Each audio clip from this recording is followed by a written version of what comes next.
saji ko mo sapalun parang tiga setengah empat dulu. Wah. Lapar tiri juga saji ko. Sebelum Parang Padri dah. Lah 500 tahun mo sana. Lalu nama ngerajuan masjid. Mengarajon saji ko dulu nanti ko luar. Hmm. Jadi dulu karajon tak ada main upah mode kini. Dari mana pengunjung banyak nama di Bosiko kemari, Mak? Dari Malaysia. Tuh. Itu dari Pekanbaru. Brunei. Memang. Aduh. Kepada semua sahabat Dabro, sebelum menonton konten dokumentasi Dabro di channel YouTube Virtual Kampung ini, agar segera menekan tombol subscribe di bawah layar YouTube ini. Silakan tonton video ini sampai selesai.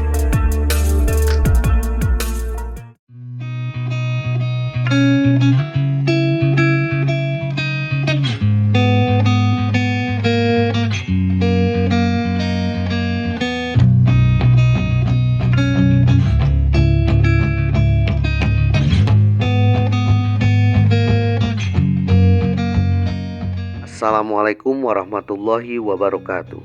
Di pagi yang cerah dan indah ini, Dabro bersama saudara-saudara Dabro menikmati kopi hangat sambil sarapan pagi dan mie telur rebus di atas puncak data yang terdapat di kampung Dabro. Kebersamaan yang harmoni mewarnai suasana hati kita sambil disuguhkan udara yang sejuk dan pemandangan yang terindah. Menatap bijaksana setiap potensi masyarakat Dabro secara positif bagaikan sultan di atas puncak data ini, berusaha berdamai dengan alam untuk selalu bisa bersahabat dengan alam. Leburkan diri untuk selalu bersyukur kepada Sang Raja, Allah yang Maha Kuasa. Mungkin perjalanan pada pagi hari ini akan kita awali dari tempat ini. Tundukkan kepala, luruskan hati dan bersihkan pikiran agar kita mampu merasakan setiap potensi besar yang telah Tuhan berikan kepada negeri ini. Kita isi selalu hari-hari kita dengan penuh tawa, canda, dan rasa persaudaraan tanpa batas. Lalu nikmat Tuhan yang mana lagi yang akan kita dustakan?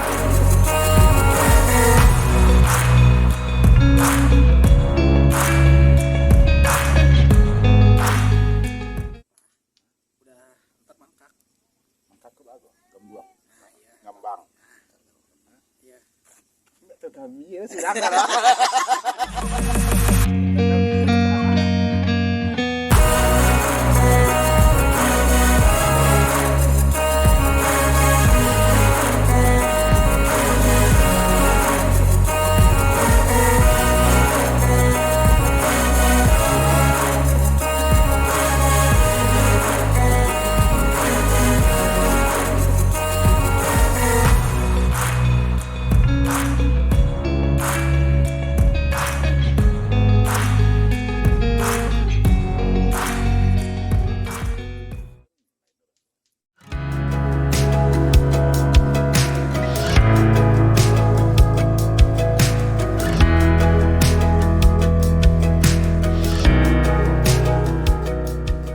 Lalu perjalanan kita lanjutkan lagi langsung menuju ke Bukit Bule yang berada di Canduang Kotolaweh.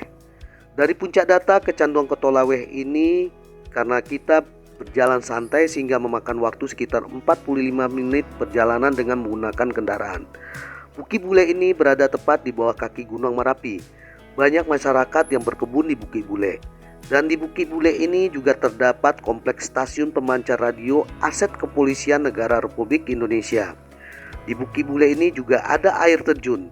Karena cuacanya berkabut agak tebal, jadi Dabro tidak bisa ke sana untuk mengeksplor air terjun yang terdapat di Bukit Bule ini.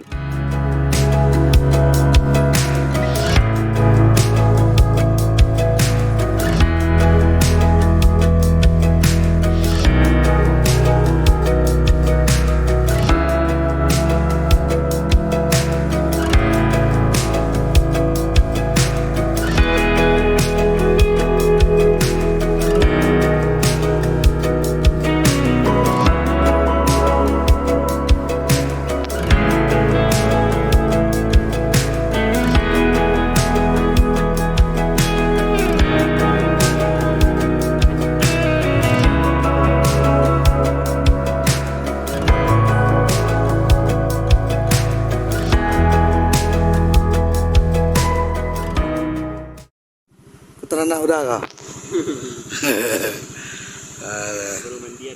Josi ada, siapa muda? Ada, Ed. Porbi juga ada. Porbi mado cenduang. Nasi.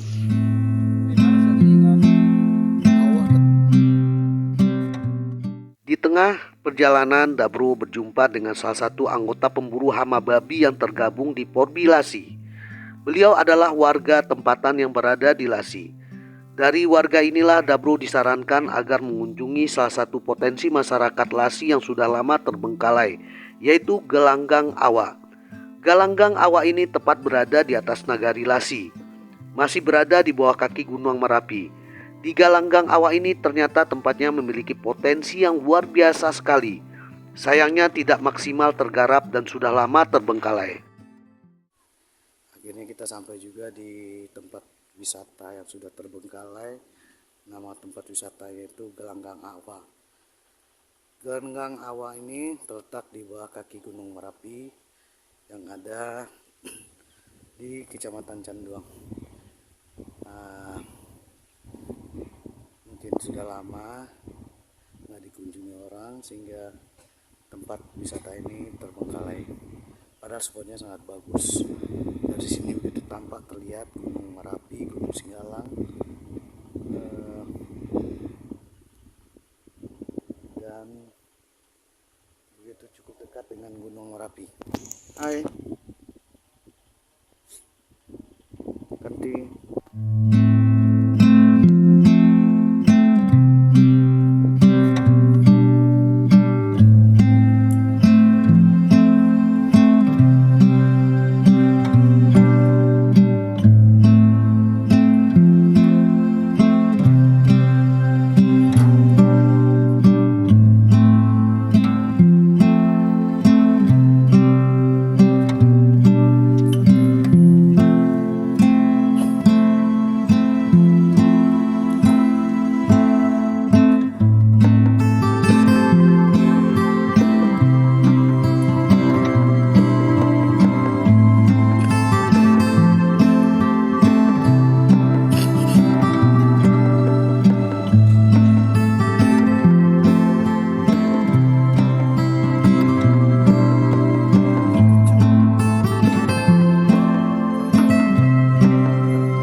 Setelah beberapa saat kita menikmati sensasi keindahan Gelanggang Awa yang berada di Lasi. Kemudian Dabro melanjutkan perjalanan. Melewati setiap jalur perkampungan, melalui jalan tambal sulam cukup mampu memacu adrenalin kita untuk merasakan dan menikmati setiap jengkal potensi masyarakat yang ada di daerah Dabro. Bahkan di tengah perjalanan, Dabro juga menyempatkan diri singgah dan menziarahi makam-makam tua orang-orang soleh dan alim yang ada di daerah Dabro di sepanjang jalur jalan Canduang ini. Inilah adab cara Dabro menghormati para leluhur Dabro yang telah berjasa terhadap negeri ini. Berdoa untuk mereka para leluhur Dabro. Berdoa juga untuk masyarakat dan negeri Dabro, mengharapkan keberkahan dan kebaikan kepada Sang Maha Pencipta Allah Subhanahu wa Ta'ala. Mentradisikan adab bagi Dabro adalah proses awal edukasi Dabro dalam membangun satu peradaban yang mulia. Semangat seperti ini harus kita salurkan bersama-sama kepada generasi berikutnya.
Kata mai itu kau sekolah.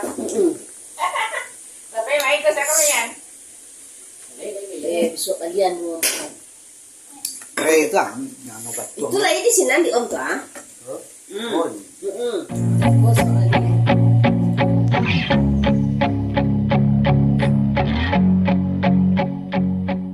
Karena trekkingnya cukup melelahkan, jadi sejenak Dabro beristirahat di salah satu warung yang telah menjadi langganan Dabro jika memasuki wilayah Lasi ini. Bagi Dabro, mengunjungi masyarakat Lasi ini seperti bersilaturahmi kepada saudara Dabro sendiri.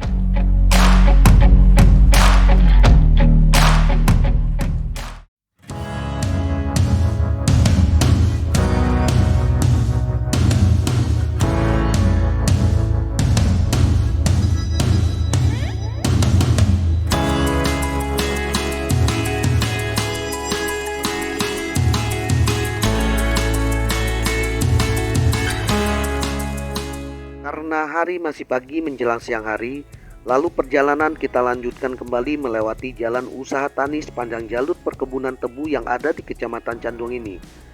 Di daerah ini rata-rata masyarakatnya adalah para petani budidaya tanaman tebu. Masyarakatnya juga memproduksi saka secara tradisional. Saka itu adalah bahasa Minang yang artinya gula tebu. Gula tebu ini salah satu produk rumah tangga sebagai campuran untuk melezatkan makanan. Hampir mirip seperti sejenis mecin. Gula tebu atau saka ini sangat bagus dan aman untuk kesehatan tubuh manusia. Jadi bagi masyarakat Dabro yang membutuhkan saka juga bisa memesan langsung ke nomor yang tertera di layar ini. Di samping itu, pas sampai di daerah Monggeng Buki Batabuah, Dabro juga singgah dan menziarahi makam tua orang-orang soleh dan alim yang ada di daerah ini. Dalam mengolah tebu, rata-rata masyarakat di daerah ini menggiling tebu itu dengan menggunakan tenaga sapi atau kerbau.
Kemari.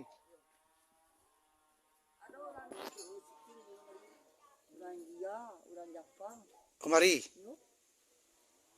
Lim.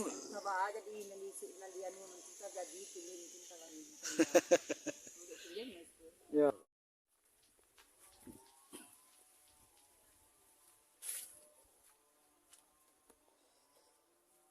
Nggak ada. Ayo. Nggak ada tapi main. Terus asik kemari ya. Yo, aja dia main-main nih. Panggilan Badwo. Kau aja tabu dah masak kau. Oh. Kau aja tabu masak ya. Habis masak kau baru kasinan.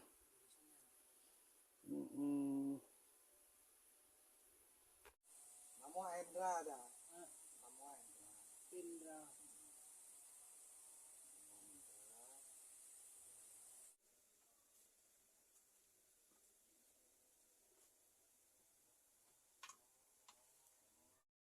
Pak, kau awak jawab Pak siapa kau? Jo Pak Johnston Pengulu. Jawab Pak John Sultan Pengulu. Ya. Jadi keluar Pak di Siko sebagai masyarakat Masyarakat Gurun, Masyarakat Gurun di Kecamatan Canduang, sampai angke ya? Kecamatan Canduang. Canduang. Ya. Apa Pak bagi petani tabu? Kalau bagi petani tabu, nana Pak kini membutuhkan pertama akses jalan. Nang kaduono untuk perlengkapan ini ko mesin bajak. Mesin bajak. Ya. Nah itu. Jadi kalau awak menghilang jo ternak jo kabau istilahnya. Kalau awak menghasilkan saka kini ko dalam seminggu kalau jo kabau paling panjang 80 kilo. Tapi kalau jo mesin bajak bisa awak mencapaikan target kini ko sekitar 200 kilo. 200 kilo. Iya. Oke, mantap. Nah, jadi itulah kepada pihak yang terkait lah namanya oke. Nah, jadi kok bisa itulah nan kadi sampaian dari Pak Jonko pertemuan sejalan yang kedua kok ada bantuan sedikit untuk masyarakat apa nan di Bukit Batabuah. Pertama masih banyak. Ayo, nang kedua no kalau dapat minyak kah? Minyak. Ya, minyak solar kah? Minyak solar. Ya. Kalau solar kini ko kami membutuhkan di Bukit Batabuah. Ada subsidi, tapi subsidi itu jarang kami mendapat. Tuh. Jadi kebutuhan kami, yo itulah. Yang pertama solar, yang kedua no, kalau ada bantuan dari apa-apa kita nan jatih, sedapat mungkin bantulah masyarakat Bukit Batabuah ko. Yang pertama kok ada mesin-mesin bajak, nah itu ya. Yang penting Pak ngecek lah disaksikan oleh mereka dan iya. menyampaikan aja. Ya bisa apa menyampaikan. Ya, Nah, itulah keluhan masyarakat Bukit Batabuah. Oke, Bukit Batabuah. nanti bila awak bertemu Juliau dan awak jaliak sentra pembuatan gulu saka tabu. Gulu saka tabu. Oke. Nah, itu ya. Nah, Pak ya. Iya. Bila awak silaturahmi aja, Pak. Saat ini Dabro telah sampai di daerah Kamang, Kabupaten Agam. Di pasar yang ada di Kamang ini kita berhenti sejenak untuk makan siang. Kita nikmati nasi kapau di tempat asalnya yaitu di daerah Kamang. Setelah makan dengan kuliner nasi kapau ada beberapa tempat yang harus kita kunjungi nanti itu.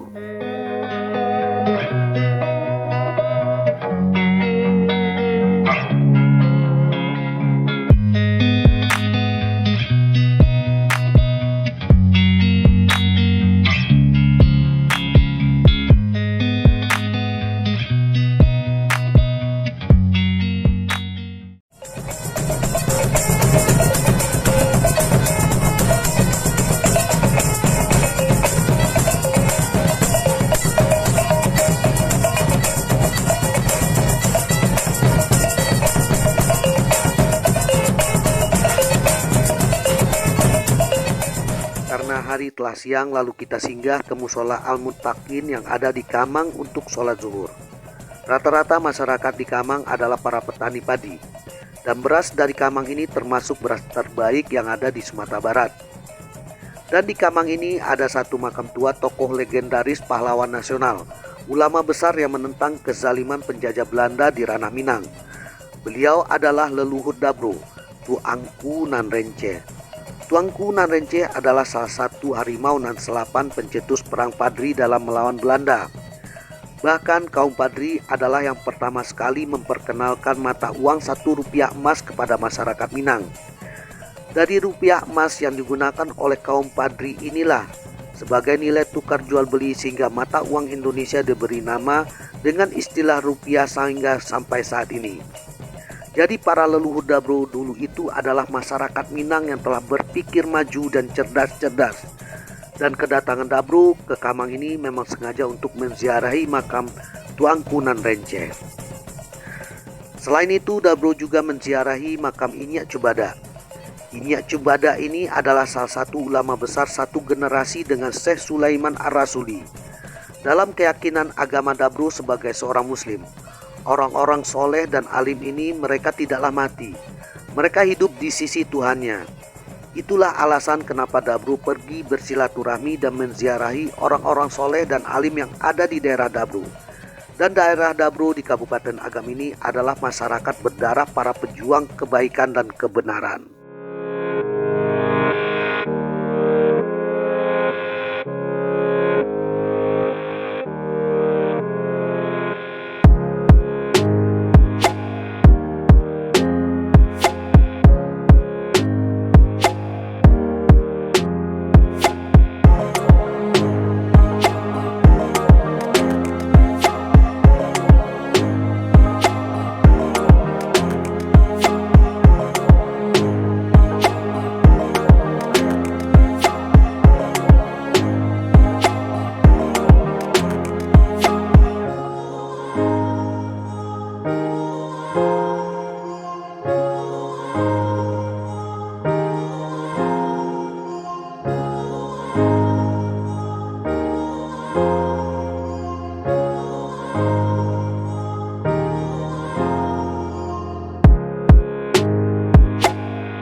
Sampai juga di makam Tuanku Nan Renceh.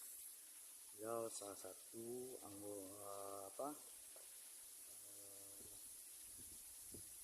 bagian dari Harimau Nan Selatan dalam melawan penjajah Belanda.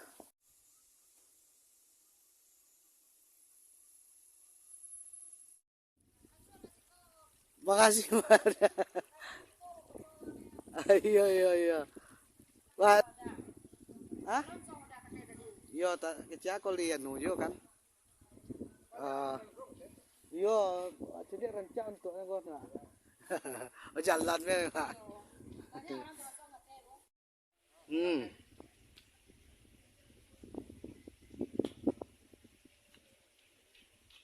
Gunung Rapi nampak ya kan?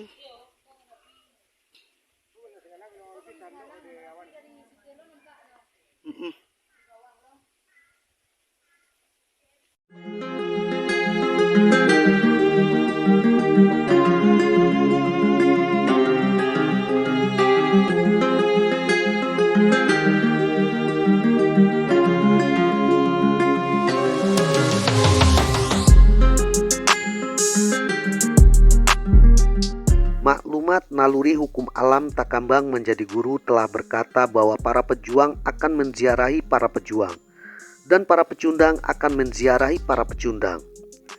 Lalu langkah kaki pun kembali menuntun Dabro untuk pergi menziarahi Masjid Kuno Bingkudu yang ada di Kecamatan Canduang.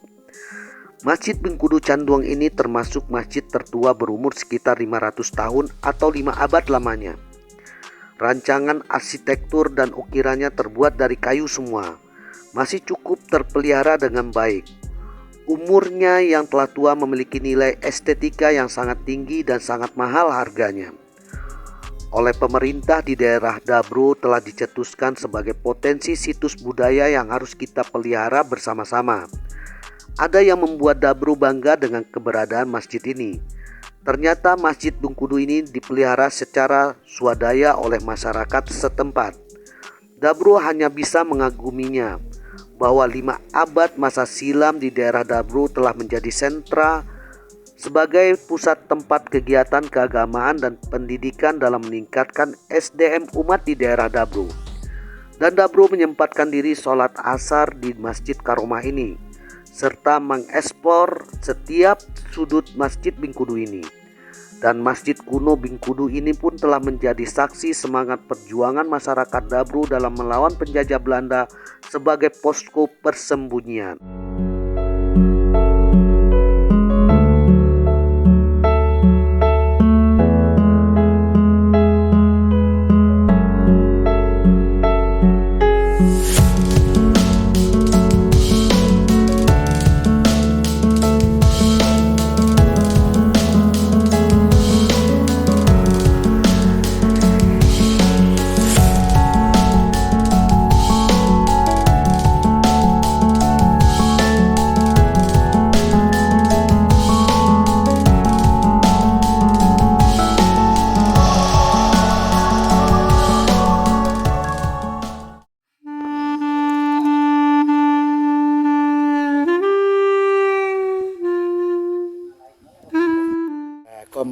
penjago musaji bin kudu pun musaji kuno bin kudu di daerah Kanagaran Conduang Kota Lawe ya mak ya. Iya. Dapat balik bin kudu. Joma sia kini mak. Apa Arman? Pak Arman. Pak Arman. Dia penjago musaji di Kudu kok. Ala bara tahun dari tahun 1823 ya mak ya. Masa Jiko? Ya. Masa Jiko muano sabalun parang tiga setengah abad dulu. Nah. Lapar diri juga Masa Jiko. Oh, sebelum Parang Padri dah. Lah 500 tahun muano sana. Oh, lalu 500 tahun sebenarnya. Oh. Itu kan siap merah, itu bukan siap masjid. Oh, siap marehab 1823. Merah bukan siap merah. Oh, mihrab. Merah tempat imam. Itu. Imam tuh Nah, iya. 1823 tuh enak. Iya, siap Tapi merah. sebelum itulah ado. Lapar diri masjid. Berarti lah 500 tahun. Nah, iya. Itu Yang ke abad. masjid. Itu nanu mau saji Nah, ya. iya. Dia sang kode itu aja dia 1823. Nah, itu mau merah tuh. Umah merah. Tempat imam. Iya. Kan. Kalau jadi Itu ya lah. Pak.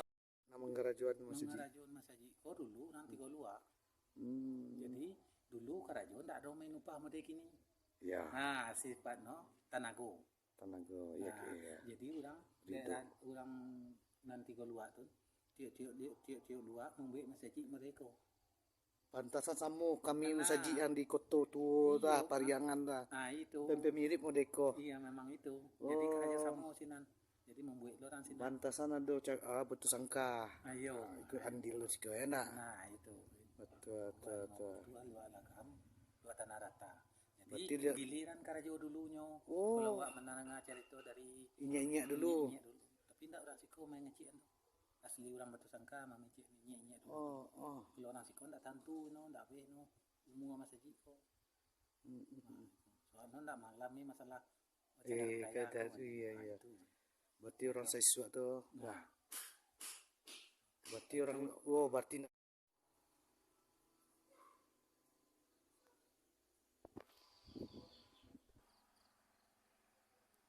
dari atas noh. Wah, air deh.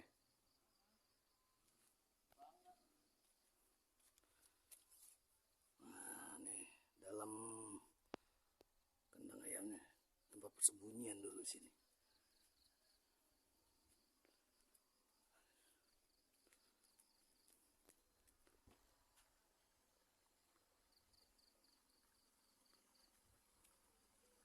Kolamnya keren lah.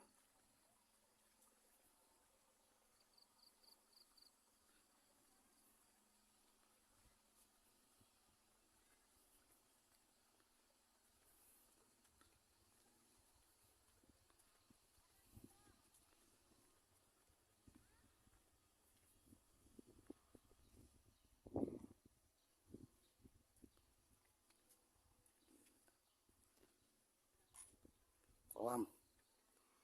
Di orang dulu tuh sini mandinya.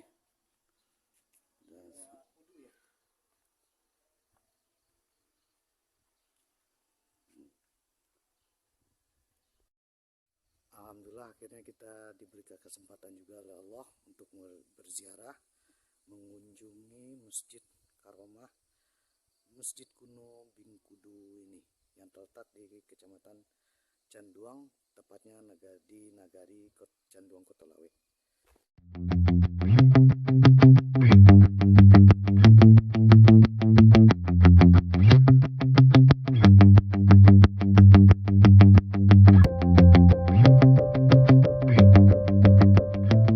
Menurut penjaga Masjid kuno Bin Kudu ini bahwa sebenarnya terjadinya Perang Padri.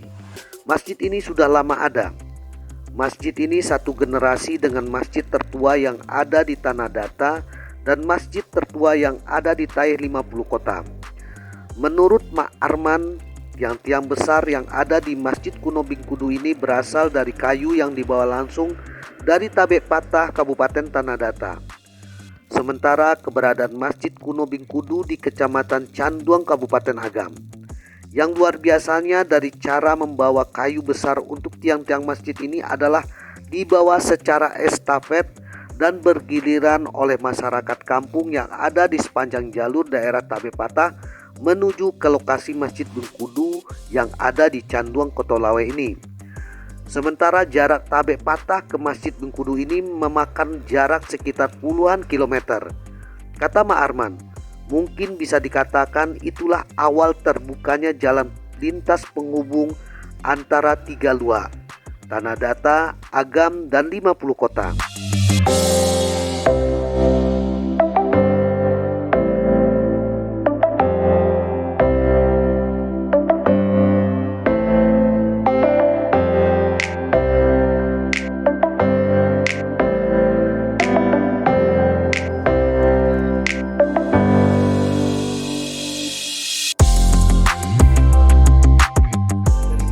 Pengunjung banyak nama di Bosiko kemari mak. Dari Malaysia, Tuh, itu dari Pekanbaru, Cuk. Brunei.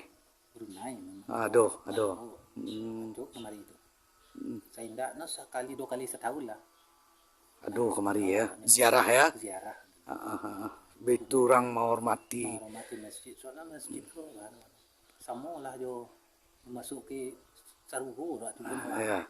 Tapi Ya nak ya sana nak jauh fai ke Madinah jo Mekah kemari melah. Nah. itu Iya. Selasa mu je tiba do. itulah tujuan orang menziarah ke masjid.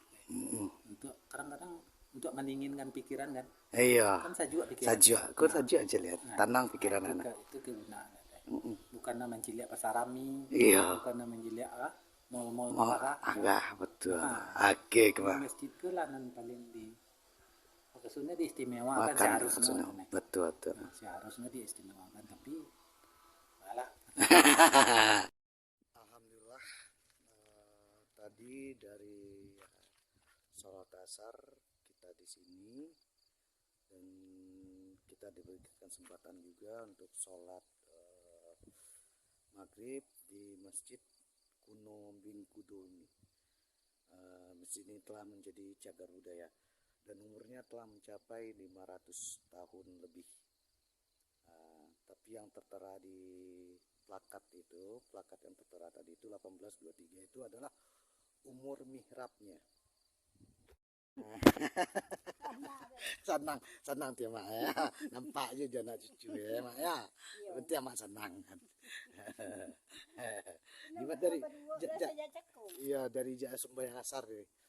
Kok sengaja dari Padang Taro mak. Sabandera aja mak. Agam yo. Insyaallah mak, insyaallah. Sebuah kebanggaan tersendiri.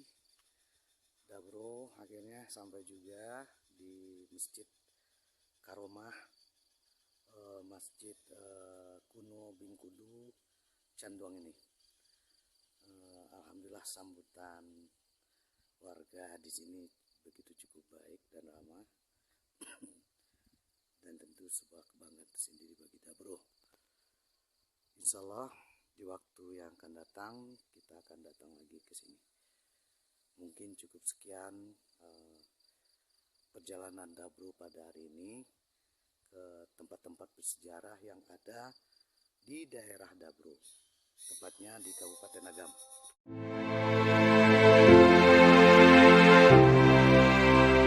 Ada satu bangunan kecil terdapat di samping Masjid Bengkudu ini. Kata Ma Arman, dulu bangunan kecil ini digunakan sebagai tempat menyelesaikan semua masalah dan urusan umat. Sebagai contoh kecilnya adalah menyelesaikan perkara batas tanah, pagang gadai, bahkan pernikahan. Dan yang menjadi hakimnya adalah alim ulama. Tidak boleh sembarangan orang.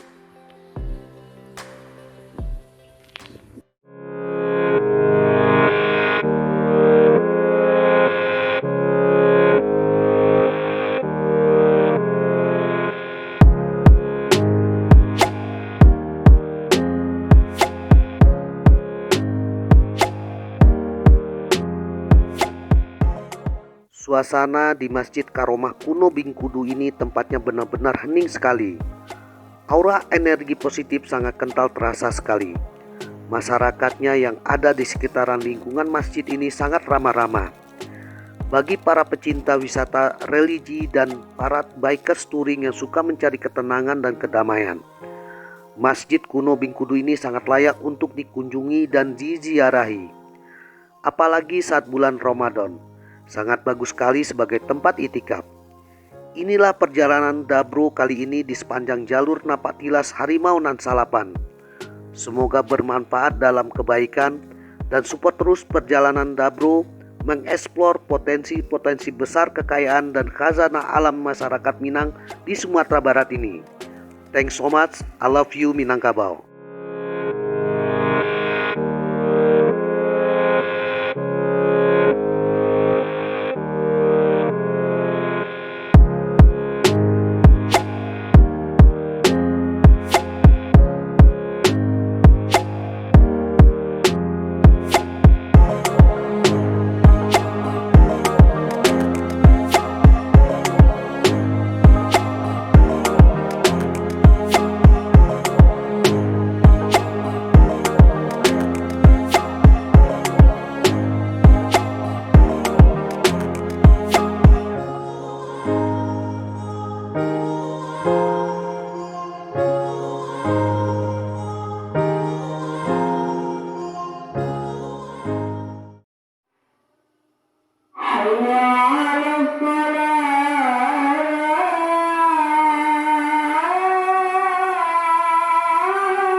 Terima kasih banyak telah menonton konten dokumentasi perjalanan Dabro. Semoga semua sahabat Dabro sehat dan sukses selalu.